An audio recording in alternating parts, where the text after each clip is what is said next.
अस्सलाम वालेकुम। How are you people. आज हम स्टार्ट करेंगे atomic number and atomic mass को डिस्कस करेंगे। एटॉमिक नंबर जो है इसको फर्स्ट अगर हम डिफाइन कर दें, it is symbolically represented by a symbol Z and it's in simple words it is the number of proton present in the nucleus of an atom of an element। हमने पिछले lecture में discuss किया था element के बारे में। तो element जो है it is a combination of same atom, यानी सिमिलर या सेम एटम मिल के हमारे पास एलिमेंट बनाते हैं। तो आप सेम टाइप ऑफ एटम मिल के जो एलिमेंट बनाते हैं, तो उसमें अगर हम देखते हैं कि हमारे पास एटम का सिंपल स्ट्रक्चर भी मैंने ड्रा करके दे दिया था, लेकिन अगर हम एटम का स्ट्रक्चर फिर से यहाँ पे मैं ड्रा कर दूं कि this is the nucleus of any of the atom, किसी भी एटम का ये न्यूक्लियस है जिसमें हमारे पास दो पार्टिकल्स मौजूद हैं, one is proton and another one is neutron. और हमारे पास जो आउटर मोस्ट एरिया है या जो जगह है जहाँ पे हम कहते हैं कि इलेक्ट्रॉन के पाए जाने की सलाहियत ज़्यादा होती है, तो उसको हमने सर्कुलर फॉर्म में शो किया और उसमें मैंने एक और पार्टिकल डाल दिया है, that is electron. Atom by itself is the smallest particle of matter. हम यहाँ से स्टार्ट लेते हैं कि हम एटम को जब भी डिफाइन करते हैं, तो चूंकि मैंने कहा था कि हमारे पास ग्रीक फिलासफर ने तो इसका इंडिविजिबल पार्टिकल कहा हुआ था, और ये वो छोटा जर्रा है जिसके अंदर अगर हम देखते हैं तो हमारे पास और भी उसमें और छोटे छोटे जर्रे मौजूद हैं। लेकिन कौन से छोटे छोटे जर्रे? हम कहते हैं किसी भी एटम में हमारे पास 3 ऐसे सब एटॉमिक पार्टिकल्स जिनको हम बोल रहे हैं, ये 3 सब एटॉमिक पार्टिकल मौजूद है। यानी कि एटम ऐसा नहीं है जो कि इंडिविजिबल है, इसके अंदर भी सब एटॉमिक पार्टिकल मौजूद है। और इन सब एटॉमिक पार्टिकल के अलावा हमारे पास सब एटॉमिक पार्टिकल भी मौजूद है, यानी और छोटे छोटे ज़रात मौजूद हैं। लेकिन जो मेन एटम के अंदर जो मेन 3 सब एटॉमिक पार्टिकल मौजूद हैं, उनमें वो 3 सब एटॉमिक पार्टिकल में हमारे पास 2 जो होते हैं वो बिल्कुल सेंटर ऑफ एटम पे कंसंट्रेटेड होते हैं। उसमें जो 2 जर्रे हैं सब एटॉमिक पार्टिकल, ये मैंने शो किए हैं फंडामेंटल सब एटॉमिक पार्टिकल। कितने हैं सब एटॉमिक पार्टिकल? 3 हैं। देयर आर 3 सब atomic particle in any of the atom. ये कोई भी एटम है जिसमें हमारे पास ये 3 सब एटॉमिक पार्टिकल मौजूद है, तो इसमें 2 जो हैं प्रोटॉन और न्यूट्रॉन वो न्यूक्लियस में मौजूद हैं, और इलेक्ट्रॉन बाहर 3 डायमेंशनल स्पेस में कहीं भी घूम सकता है ऑल अराउंड द न्यूक्लियस। तो हमारे पास, मैंने आपको पहले भी बताया था कि हमारे पास जो प्रोटॉन है उस पर पॉजिटिव चार्ज होता है, जो इलेक्ट्रॉन है उस पर नेगेटिव चार्ज होता है, और जो न्यूट्रॉन है उस पर कोई चार्ज नहीं होता। तो न्यूक्लियस पे जो ऑल अराउंड चार्ज आएगा वो कौन से पार्टिकल की वजह से आएगा? प्रोटॉन की वजह से। अच्छा, अब जब हम डेफिनेशन ऑफ एटॉमिक नंबर अपने पे आते हैं, तो एटॉमिक नंबर सिंबॉलिकली रिप्रेजेंट होता है विद Z, और ये नंबर ऑफ प्रोटॉन को स्पेसिफिकली बोलते हैं। ठीक है, हम सिंपल सादा अल्फाज में कह सकते हैं कि number of proton in any atom is called atomic number. और यही मैंने डेफिनेशन दी है कि number of proton present in any atom of the element, यानी कि लेट्स सपोज मैं ये कह रही हूं कि ये हाइड्रोजन एटम है। अब बहुत सारे same type of atom of hydrogen मिलेंगे, सेम टाइप ऑफ एटम जब मिलेंगे तो ये क्या बनाएंगे? एलिमेंट। तो हम जब एटॉमिक नंबर को डिफाइन भी करते हैं, सो हम यूं डिफाइन करते हैं कि it is the number of proton present in the atom of an element is called atomic number। यानी यूं कि number of proton present in the nucleus. Proton कहाँ पे मौजूद होते हैं? प्रोटॉन कहाँ पे मौजूद होते हैं? Present in the nucleus of an atom of the element. यानी कि हम कहते हैं number of proton present in the nucleus of an atom of the element is called atomic number. ठीक है, इसको क्या बोलते हैं? Atomic number. अब हमारे पास जो इसकी प्रॉपर डेफिनेशन हो जाती है, सो element same type of atom से बने हुए होते हैं, और इसी एटम के न्यूक्लियस में जो प्रोटॉन मौजूद होते हैं that is called atomic number. अब अगर हम एटॉमिक नंबर और एटॉमिक मास दोनों को पहले डिफाइन करके फिर किस तरह इनसे हम ये सब एटॉमिक पार्टिकल, या इनसे हम एटॉमिक नंबर, एटॉमिक मास या number of proton, number of neutron किस तरह निकाल सकते हैं। किसी भी एटम में हम ये तीनों सब एटॉमिक पार्टिकल इसी एटॉमिक नंबर या एटॉमिक मास से कैलकुलेट कर सकते हैं। ठीक है, किस तरह करेंगे, लेकिन पहले हम डिफाइन करते हैं एटॉमिक मास को। एटॉमिक मास को कहा जाता है मास नंबर, या इसको हम कह सकते हैं एटॉमिक वेट भी। ठीक है, क्या कह सकते हैं, एटॉमिक वेट। एटॉमिक मास या एटॉमिक वेट एक ही बात है, और इसको हम मास नंबर भी बोल सकते हैं। ये जो टर्म है ये हम इंटरचेंजेबली यूज करते हैं, लेकिन इसमें लिटिल बिट डिफरेंस है कि हमारे पास number of proton present in the nucleus of an atom plus number of neutron which is also present in the nucleus of an atom of the element. So इनके combination को हम बोलते हैं number of proton plus number of neutron is called mass number. यानी कि जो nucleus में ये दोनों, तो इसको हम बोलते हैं दोनों जो पार्टिकल जो न्यूक्लियस में मौजूद हैं, सो इसको हम बोलते हैं मास नंबर। ठीक है, सो number of proton plus neutron, तो इसी बेस पे हम इसको बोलते हैं ये मास नंबर को हम बोल सकते हैं कि इट इज न्यूक्लियन नंबर। क्या बोल सकते हैं, न्यूक्लियन नंबर। और जो एटॉमिक नंबर है इसको हम बोल सकते हैं आइडेंटिफिकेशन नंबर। इसका दूसरा नाम क्या है, आइडेंटिफिकेशन नंबर। यानी कि पीरियोडिक टेबल में अगर हम देखते हैं ये जो नंबर गिवन है कि ये वाला था, हाइड्रोजन पहला एलिमेंट है, हीलियम दूसरा है, लिथियम तीसरा है, ये जो पहला दूसरा और तीसरा हम यू मेमोराइज करते हैं फिंगर टिप पे, ये जो नंबर गिवन है 1 2 3 4 5, this number is based on atomic number. That's why atomic number या नंबर ऑफ प्रोटॉन को हम बोलते हैं आइडेंटिफिकेशन नंबर। और इसी तरह जो न्यूक्लियस में जितना भी मास है वो इन दो पार्टिकल्स की वजह से है, प्रोटॉन और न्यूट्रॉन की वजह से। That's why this atomic mass is called nucleon number. ठीक है, और हम मास नंबर और एटॉमिक मास को हम इंटरचेंजेबली यूज करते हैं, आल्दो कि इन दोनों में क्या डिफरेंस है इस पे मैं बाद में आती हूं, लेकिन पहले हम एटॉमिक मास को हम रिप्रेजेंट करते हैं विद सिंबल ए। ठीक है, किस सिंबल के साथ रिप्रेजेंट करते हैं, ए।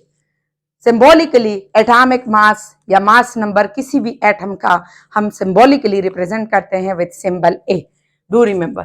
और अब हमारे पास ये एक फार्मूला भी हम कह सकते हैं कि ए जो है हमारे पास आ जाता है, A is mass number. So mass number किसके बराबर है, this mass number is equal to atomic number plus, atomic number is the number of proton plus neutron. ठीक है, प्लस नंबर ऑफ न्यूट्रॉन, इन दोनों के कॉम्बिनेशन को हम बोलते हैं mass number. So this A is equal to Z plus Z is atomic number and plus n is the number of neutron. So हमारे पास अगर हम सिंबॉलिकली इसी को एक फार्मूला टाइप बना ले, so A is equal to Z plus n. A is what? A is mass number and Z is the number of proton या atomic number, n is the number of neutron present in the nucleus of an atom of element. ठीक है, सो हमारे पास जो ये formula आ जाता है, इनसे हम कैलकुलेशन भी कर सकते हैं। किस तरह कैलकुलेशन कर सकते हैं, लेट सपोज मैं एक एग्जांपल लेती हूं, फिर उसके बाद मास नंबर पे भी आते हैं। ठीक है, mass number, I have forgot about my duster, okay I will bring it. Okay, let's take an example of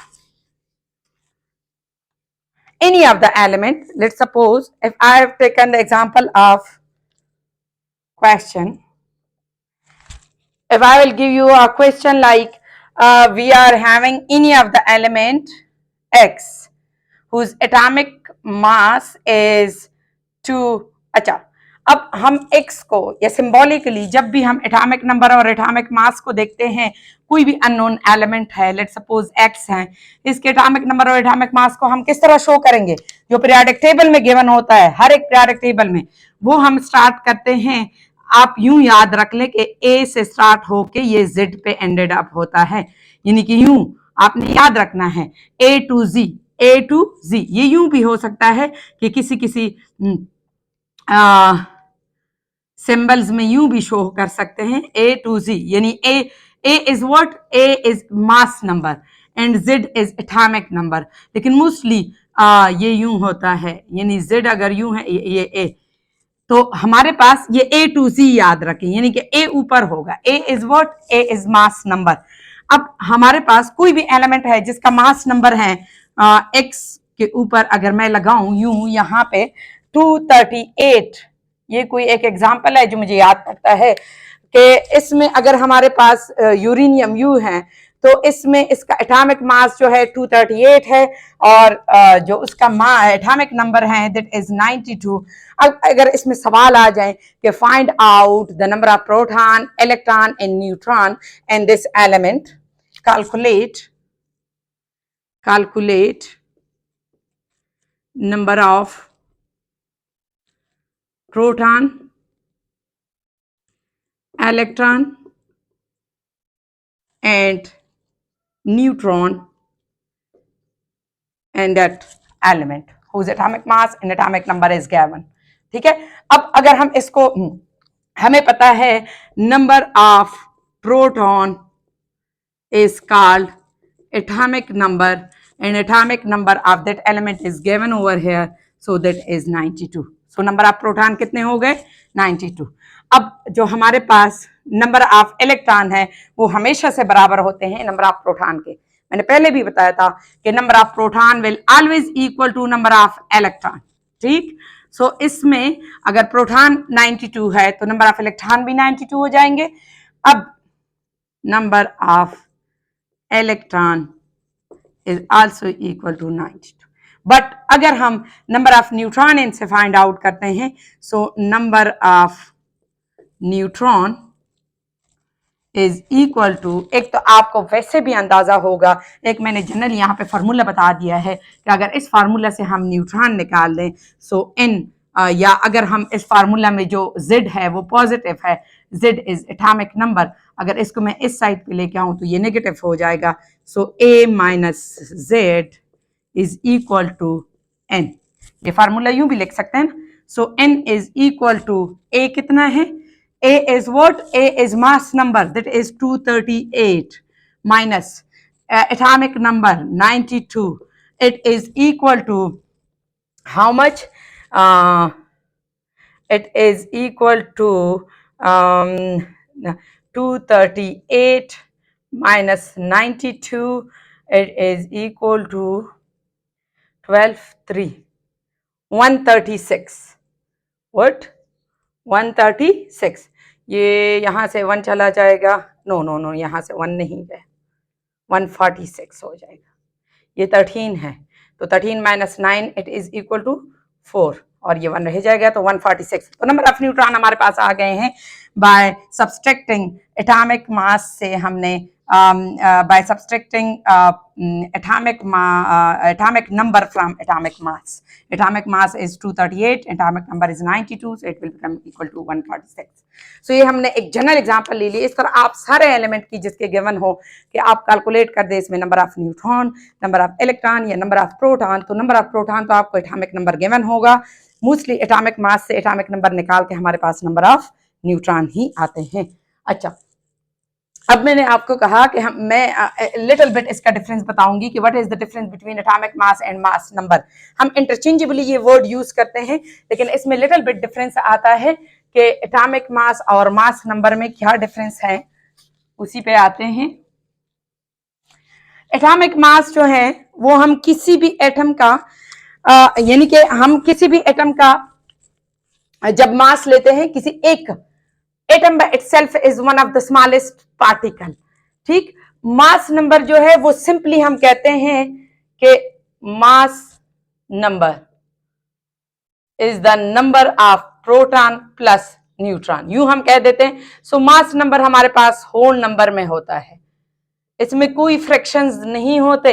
लेकिन जब एटॉमिक मास की बात आती है, सो एटॉमिक मास एक छोटे से जर्रे का मास है, एटम का मास है, और इसी एटॉमिक मास के लिए जब हम एक यूनिट लगाते हैं सो इसको हम नाम देते हैं एटॉमिक मास यूनिट, जिसको मैं अलग से एक लेक्चर में डिस्कस करूंगी, आगे हम डिस्कस करेंगे what is atomic mass unit.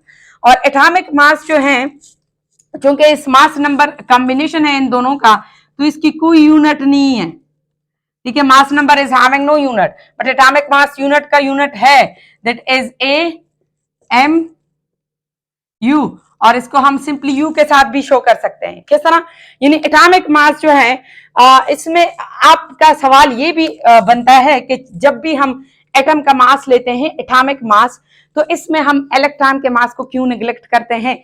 हमने तो कहा कि एक एटम में 3 पार्टिकल्स मौजूद होते हैं ओवरऑल, मैंने यूं लिखा ना कि इसमें और 3 सब एटॉमिक पार्टिकल मौजूद है, और इन 3 में एक इलेक्ट्रॉन है, एक प्रोटॉन है और एक न्यूट्रॉन है। फिर बाद में ये डिस्कवर हुआ कि ये तो प्रोटॉन न्यूट्रॉन सेंटर में है और इलेक्ट्रॉन बाहर घूम रहा है। लेकिन हमने जब इसका मास लेना है किसी भी एटम का, तो इन तीनों में हम इलेक्ट्रॉन को क्यों नहीं लेते?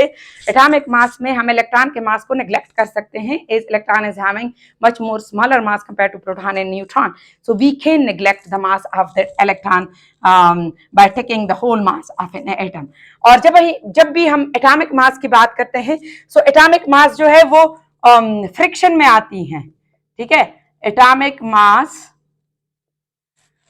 mass number will be always in whole number, it will be not in friction। लेकिन एटॉमिक मास जो है, atomic mass will be in friction। what does it means? will be a frictional। इसका मतलब ये है कि लेट्स सपोज कि हम अगर सोडियम का एग्जांपल ले रहे हैं, सोडियम का एटॉमिक नंबर जो है वो 11 है, और इसका जो एटॉमिक मास है वो हम 23 लेते हैं, is a whole number, mass number जब हम लेते हैं। सो हम 11 प्रोटॉन को प्लस कर देते हैं विद 12 न्यूट्रॉन, ठीक है। तो हमारे पास ये 23 बन जाता है। लेकिन अगर हम आइसोटोपिक मास इसका लें तो 22.98 है। ये जो फ्रिक्शन में हमने मास लिया है, ये रिलेटिव, ये average relative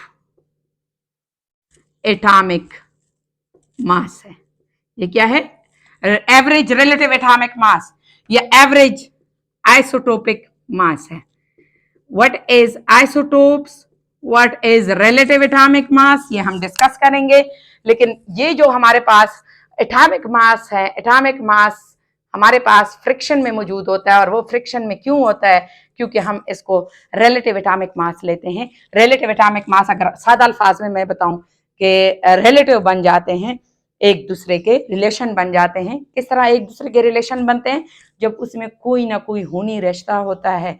same like that, जब एलिमेंट में एटॉमिक नंबर सेम हो और एटॉमिक मासेस में डिफरेंसेस आ जाएं, एटॉमिक नंबर, एक रिश्ता तो बन गया ना, एटॉमिक नंबर सबका सेम हो, तो उस केस में जब एटॉमिक नंबर सेम हो और मासेस में डिफरेंसेस आ रहे हो, तो उस केस में जब हम उन सारे सबकी एवरेज ले उन मासेस की, तो इसको हम बोलते हैं कि ये हमारे पास एटॉमिक मास बना रहे हैं। किस तरह डिफरेंट होगी?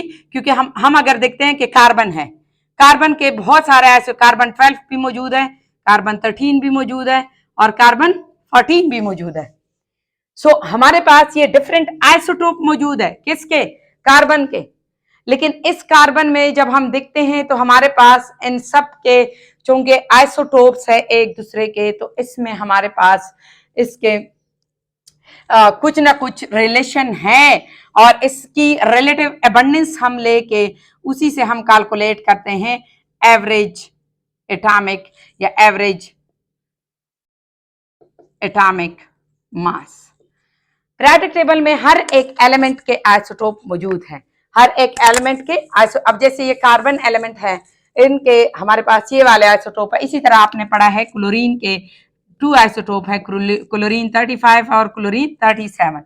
उसके रिलेटिव एबंडेंस के बेस्ड पे हम इसके मासेस फाइंड आउट करते हैं, और उनका एवरेज लेके, जब हम उनके सारे आइसोटोप की एवरेज लेके जो हम मास लगाते हैं पीरियोडिक टेबल में, जो फ्रैक्शंस में लगाते हैं, so that is called atomic mass. और इसी एक एटम के लिए जब हम यूनिट लगा देते हैं, किसी एक एटम के लिए जब हम यूनिट लगा देते हैं, so that is called atomic mass unit. यानी कि हम इस यूनिट को ग्राम, किलोग्राम ये हम लेते हैं ना, तो हम सेम एटम के लिए भी इस्तेमाल कर सकते हैं, लेकिन एटम इतना छोटा है कि उसके लिए ग्राम, माइक्रोग्राम या पिकोग्राम या किलोग्राम ये यूनिट इस्तेमाल नहीं करते हम, बल्कि उसके लिए हम एक अपना यूनिट लगा देते हैं, that is called atomic mass unit, AMU से शो करते हैं। और वो एटॉमिक मास यूनिट तब लगाते हैं जब हम रिलेटिव एटॉमिक मास किसी भी एटम का फाइंड आउट करके उसी एटम के मास के रिलेटिव एटॉमिक मास में जो हम यूनिट लगाते हैं, so that will be AMU। और रिलेटिव एटॉमिक मास या आइसोटोप, इस पे एक डिटेल लेक्चर मैं दूंगी। Will see you in my next one lecture. Thank you.